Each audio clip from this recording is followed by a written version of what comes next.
Well, it's the Giants and the Eagles with the win. The G-Men will clinch their first playoff berth since 2011 when they did what, Max? They won the Super Bowl. Yeah, that was for the second time in 4 years against Tom Brady and the Patriots. Yes. The Eagles are winless in NFC East play this season. 2 games are remaining, and they're looking to avoid their first winless season in division play since 2005. So New York is a 2.5-point favorite in the city of brotherly love, a city you are very familiar with.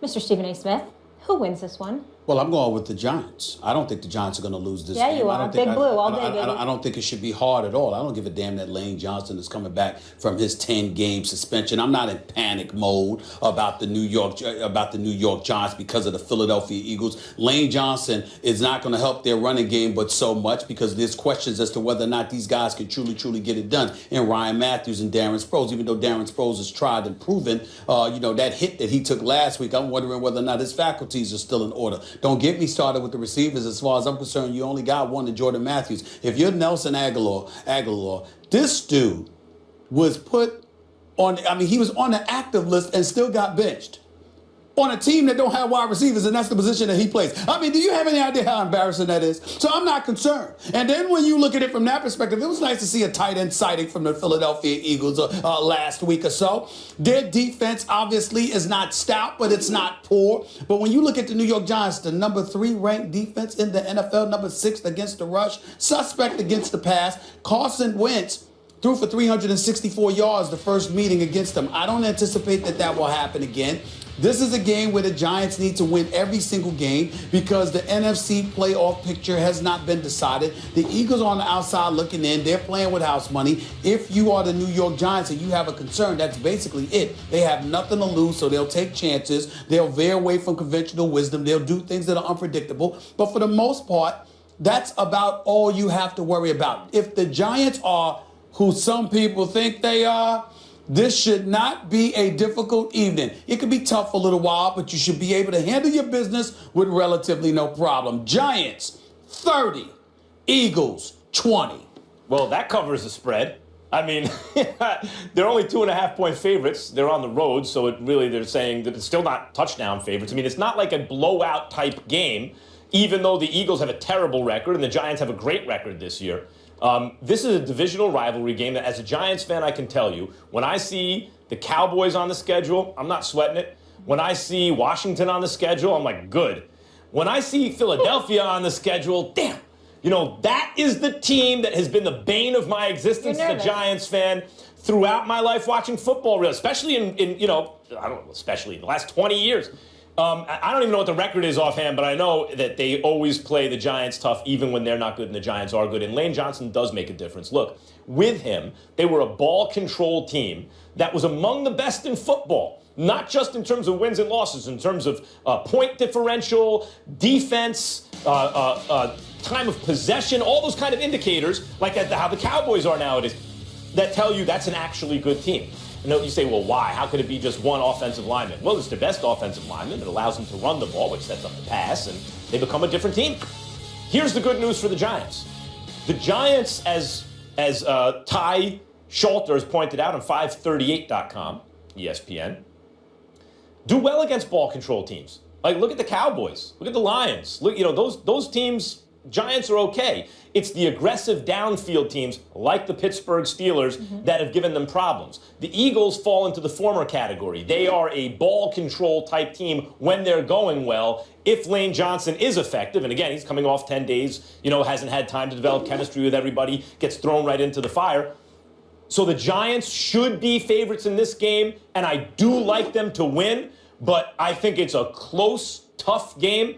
And I hate it. I hate this matchup. I always hate it when the Giants play the Eagles, particularly when the Eagles are in a position to play spoiler late in the season. Stick it to the Giants, who are on a roll right now, break their momentum, and they're getting a player back who made a difference for them. I hate it. And Janoris Jenkins questionable. And Jack Rabbit's questionable. As wrong as you often are, and as much as I beat you up about it, I'm going to be light on you today because I understand there's love and sensitivity there. It's the holiday season. And I got love for you, my brother. I really, really do. Well, thank you very much. I'm going to give you some love. I'm going to give you the love is here, baby. Yep. The love is here, okay? Here's the deal. The Philadelphia Eagles are playing with their offensive line intact for the first time all season long. Lane Johnson's back at right tackle. Barbie's going to move back to left guard. You got to take that into consideration. This is an Eagles touchdown that hasn't registered more than 2 touchdowns since week 3. Okay, so we understand that they're on a come up. Zach Ertz usually performs well against the New York Giants, but Jordan Matthews does have that ankle injury. Okay, I'm not sure about their running game, and we know how stout the Giants are against the run. They're the 3rd-ranked defense in points allowed, but 15th overall in the NFL because of their 23rd ranked passing defense. But so they're vulnerable to some degree if you had Jordan Matthews healthy, and I believed in Zach Ertz the way that I used to. I'm not so sure about that. I think the biggest argument that can be made for the Philadelphia Eagles for this particular game is the fact that they're playing with house money. They got nothing to lose. Yeah. They're playing with nothing to lose. They also, can take chances. Let's not forget Carson Wentz. That's about You're right. He doesn't and the Giants can't be caught sleeping. Well, I mean, listen, Eric Flowers is beaten on every play. You know, either Eli has to get rid of the ball immediately, or Flowers is called for holding. I mean, basically, the 2 outcomes of those plays on the left side. Yep. But I know Carson Wentz doesn't have offensive weapons. At skills positions, they don't have any talent there. And the receivers drop balls. They're not that good to begin with. The running game is suspect. You mentioned all that. Even with Lane Johnson there, but with a little more protection, let's not forget what we all thought about Carson Wentz after week 4 or week 5. The question was, who was better, Carson Wentz or Dak Prescott? And early in the season, I looked at them both. I said, they're both really good. I think I see a little more from Carson Wentz. When he has a little something to work with, or when he had it earlier in the season, I know Jeff Saturday said maybe the league just figured him out, but that guy is a baller. And if you protect him a little bit, he makes me nervous as a Giants fan. I understand. Well, you go ahead and be nervous. I mean, I think this is the season to be jolly, unless you're an Eagles fan. You see what I'm saying? Oh, please. So if the Giants could just beat the Cowboys and then the Patriots. I'm saying nothing because I'm jinxing nothing. Let's move on. What he did tonight was right. That's what people do. They say they're sorry. They accept responsibility. And they want to make sure that the other party knows that. Look, a lot of crap has happened to him. And a lot of bad shots at him. That doesn't mean it's right for you to try to get back, or, just don't pay attention to it. You can't pay attention to the fact that you did something wrong and you let your team down. To think that it's the last thing that's said about this to him is wrong. Obviously, we will do more. It doesn't mean you have to see it. Max, obviously this isn't a professional, still a college kid. So how does Coach K look after all of this? Like the benevolent dictator, which is okay. He's earned that credibility. Look, he's the most successful coach in the modern era in college basketball. He's the most, since John Wooden, really. Maybe Dean Smith, you want to throw him in there, but certainly Dean Smith was revered in that way. But he has an enormous amount of credibility, and that's the way he comes off, like the benevolent dictator. That said, were I Coach K, I would suspend Grayson Allen from all team activities for a period of time. I mean, it needs to. The main thing is, if they're serious about not only setting an example at the school for other student athletes, but also if they're concerned with Grayson Allen and his behavior, it has got to burn. The consequence has to be immediate, and it needs to be severe enough that it hurts. So the next time he has the impulse to touch the stove, he doesn't, because he remembers, because he has a scar. It's interesting that you say that, because I'm thinking about Coach K, and what I'm thinking about is the Coach K that took the liberty of lecturing Dylan Brooks last year when they went against Oregon in the NCAA tournament. Dylan Brooks was getting the better of Grayson Allen to some degree, agitating him to some degree, and, basically didn't want to shake hands or whatever after the game, and Coach K reprimanded him. I have no problem with Coach K's decision that he reached this morning, suspending Grayson Allen indefinitely. I get and I acknowledge the fact that he said last night that his actions were unacceptable. But the Coach K that seemed so willing to come to the defense of his own player was the same Coach K that was willing to lecture Dylan Brooks last year, to the point where the Oregon coach stepped up and basically sat up there and said, "You coach your players, I'll coach mine." He was right, and he was right to say that. And then Coach K just wanted to, downplay all of that and step aside from it. Having said everything, what I come to, the thought that enters my mind is this, and I have no issue with Coach K. 1,055 career victories overall, 982 at Duke, winning 79% of his games. The man is elite. He's great. He's a Hall of Famer. We know this. The issue that I have is that if this were Coach John Calipari instead of Coach K, would we be talking about Grayson Allen? No. Or would we be talking about Coach Cal? Cal. So if we're talking about Coach Cal, why can't we talk about Coach K? Because I hear everybody on the news all over the place talking about Grayson Allen. He's a kid. Now, there are guys in the NBA, but that don't mean they're men. They're still kids, young men trying to become men, needing to evolve. At least this dude's in college in a structured environment, recognizing that you may not be ready for the real world just yet.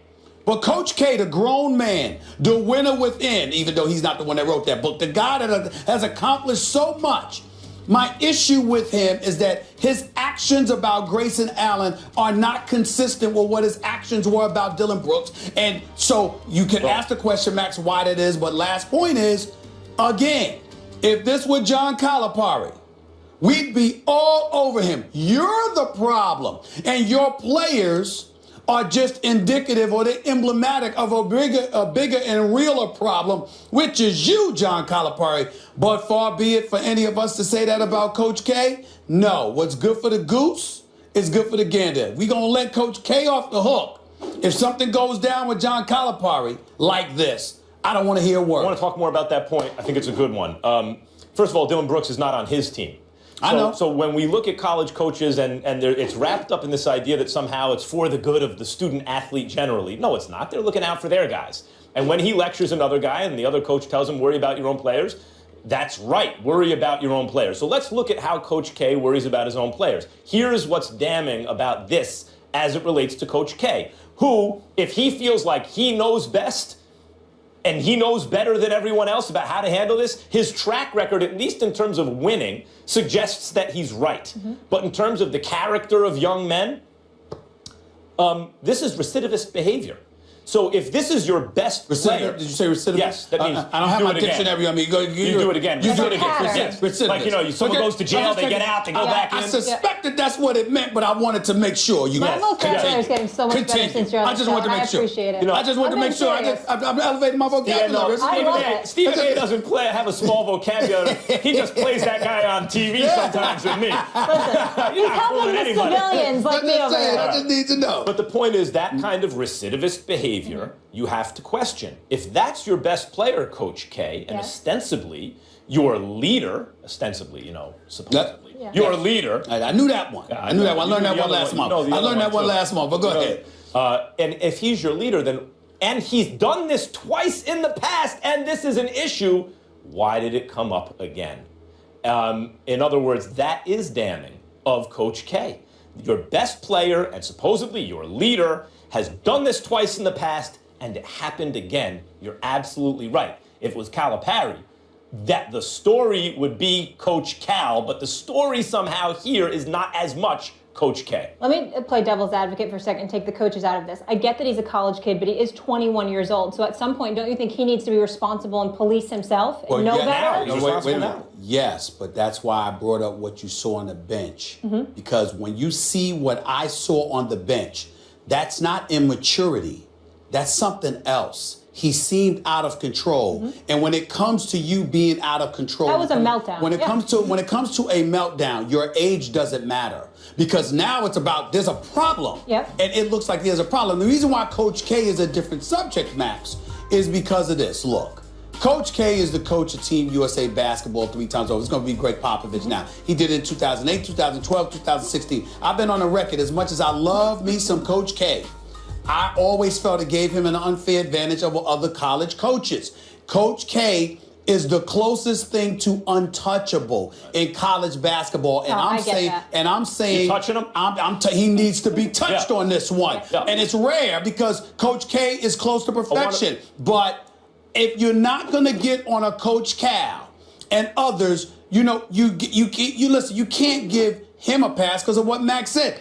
This is the third time, so why wasn't this your addressed best before? player and leader, and that's a reflection on the coach. I think in some way it has to be, just as the success is a reflection on the coach. I want to bring up one name quickly. Ron Artest, Meta World Peace, right? Okay, so a good dude. Anyone who knows will tell you it's a really good dude. And he had an impulse control issue for a lot of his career and could melt down.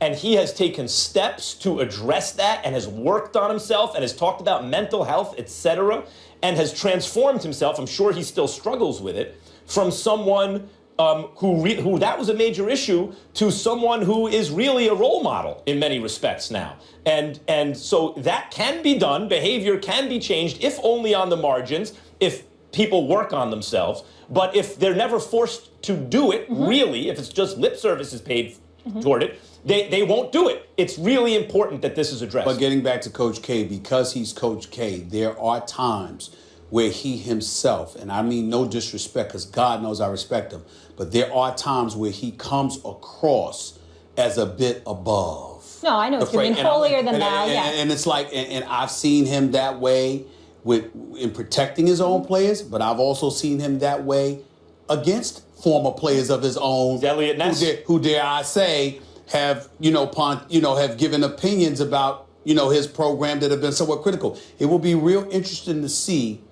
how he treats Jay Williams going forward, considering that our very own Jay Williams called for Grayson Allen to be suspended for 5 games, and Jay Williams is one of, if not, is one of the greatest players in the history of Duke's program. He should be. He is this dude was electric. Yeah, national champion. And I see love coming to the Bobby Hurleys of the world and others like that.